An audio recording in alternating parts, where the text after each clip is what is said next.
বন্ধুরা, caramel pudding তৈরি করার সময় আমরা প্রায় সময় দেখতে পাই হয় ফেটে যায় নয় ভেঙে যায়। আজ আমি তোমাদেরকে খুব সহজ প্রসেসে ক্যারামেল তৈরি করে দেখাবো। এই প্রসেসে যদি তোমরা ক্যারামেল তৈরি করো তাহলে কোনোদিনও ফেটে যাওয়ার ভয় থাকবে না, আর ভেঙে যাওয়ারও ভয় থাকবে না। তাহলে চলো বন্ধুরা, রেসিপিটা দেখে নিই। প্রথমে আমি এখানে 10খানা মেরি বিস্কুট নিয়ে নিয়েছি। মেরি বিস্কুটগুলোকে হাত দিয়ে আমি ছোট ছোট টুকরো করে ভেঙে নিচ্ছি। তোমরা এখানে মেরি বিস্কুটের জায়গায় যে কোনো বিস্কুট নিয়ে নিতে পারো, তবে চকলেট বিস্কুট ছাড়া। এখন আমি এখানে সামান্য পরিমাণে জল দিয়ে দেবো। জলটা আমরা এমনভাবে দেবো যাতে মেরি বিস্কুটগুলো পুরোপুরি ভিজে যায়। জল দিয়ে দেওয়ার পর একটা চামচের সাহায্যে আমি নাড়াচাড়া করে মেরি বিস্কুটগুলো খুব ভালো করে ভিজিয়ে নেব।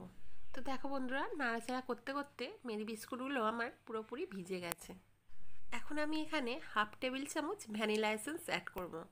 তোমরা এখানে যে কোনো ফ্লেভারের এসেন্স ব্যবহার করতে পারো। ভ্যানিলা এসেন্সটা আমি বিস্কুটের সাথে এইভাবে মাখিয়ে নিচ্ছি, কারণ বিস্কুটের যে একটা স্মেল থাকে সেটা কেটে যাবে। এখন আমি এখানে হালকা উষ্ণ গরম জল নিয়ে নিয়েছি। জলটা এমন গরম নিতে হবে যাতে হাত দিয়ে টাচ করা যায়। এখন আমি এই জলের মধ্যে হাফ কাপের একটু কম আমি পাউডার দুধ নিয়ে নিয়েছি। তোমরা এখানে যে কোনো কোম্পানির পাউডার দুধ ব্যবহার করতে পারো। আমি এখানে আমুলের পাউডার দুধ নিয়ে নিয়েছি। এবারে একটা চামচের সাহায্যে দুধটাকে আমি গরম জলের সঙ্গে খুব ভালো করে মিশিয়ে নিচ্ছি। এখন আমি একটা বাটির মধ্যে দুটো ডিম ফাটিয়ে রেখে দিয়েছিলাম। ডিমটা আমি একটা চামচের সাহায্যে খুব ভালো করে ফাটিয়ে নেব, যাতে কুসুমার ডিমটা খুব ভালো করে মিশে যায়। এবারে আমি গুলে রাখা দুধের মধ্যে ওই ফ্যাটানো ডিমটা দিয়ে দিলাম। এখন একটা চামচের সাহায্যে ভালো করে অনেকক্ষণ ধরে আমি নাড়াচাড়া করে নিচ্ছি, যাতে দুধটা ডিমের সঙ্গে মিশে যায়। এবারে ভালো করে মিশিয়ে নেওয়ার পর আমি এখানে দিয়ে দিচ্ছি হাফ কাপ চিনি। তোমরা এখানে মিষ্টিটা তোমাদের পছন্দ মতো দিয়ে দেবে। কেউ যদি বেশি মিষ্টি খেতে চায় তাহলে একটু বেশিই চিনি দিয়ে দেবে। এবারে চিনিটা খুব ভালো করে মিশিয়ে নিতে হবে, যাতে ব্যাটারটার মধ্যে কোনো রকম চিনির দানা না থাকে। বন্ধুরা, আমি যেই প্রসেসে রেসিপিটা তৈরি করছি, এই রেসিপিটা যদি তোমরা এই প্রসেসে তৈরি করো তাহলে কোনো রকম ফেটে যাওয়ার ভয় থাকবে না।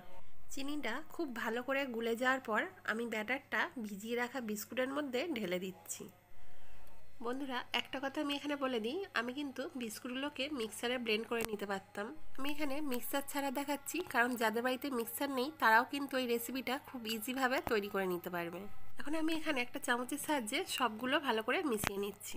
এখন আমি এখানে একটা চা ছাঁকনি নিয়ে নিয়েছি। অল্প অল্প করে ব্যাটারগুলো আমি চা ছাঁকনির মধ্যে ঢেলে দিচ্ছি, আর একটা চামচের সাহায্যে নাড়াচাড়া করে আমি সব ব্যাটারটা এইভাবে ছেঁকে নিচ্ছি।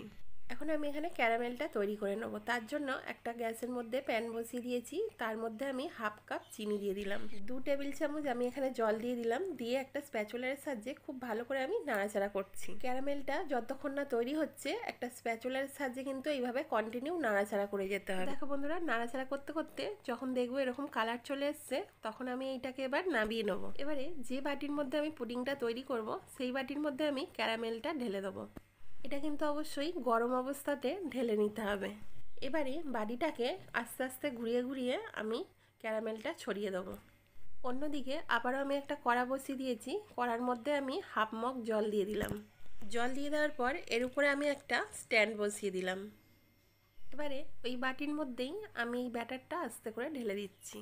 তবে হ্যাঁ, এখানে আর একটা কথা বলে দিই, ক্যারামেলটা বাটিতে ঢেলে দেওয়ার পর 5 মিনিট ঠান্ডা হওয়ার জন্য রেখে দিয়ে কিন্তু ব্যাটারটা ঢালতে হবে।